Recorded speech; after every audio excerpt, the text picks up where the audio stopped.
حضرت ابو مسعود انصاری رضی اللہ تعالیٰ عنہ سے روایت ہے، وہ فرماتے ہیں کہ ایک آدمی اللہ کے رسول صلی اللہ علیہ وسلم کی خدمت اقدس میں حاضر ہوا اور عرض کیا، اے اللہ کے رسول صلی اللہ علیہ وسلم، میری سواری چلنے سے تھک گئی ہے اور عاجز ہو گئی، اور آپ صلی اللہ علیہ وسلم مجھے کوئی سواری دے دے۔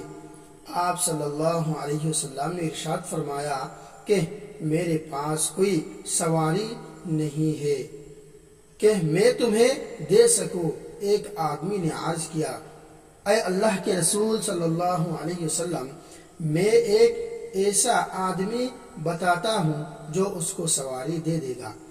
رسول اللہ صلی اللہ علیہ وسلم نے فرمایا کہ جو شخص کسی کے خیر اور بھلائی کی طرف رہنما کرے تو اس کو اتنا ہی ثواب ملے گا جتنا کہ خیر کا کام کرنے والے کو ملے گا۔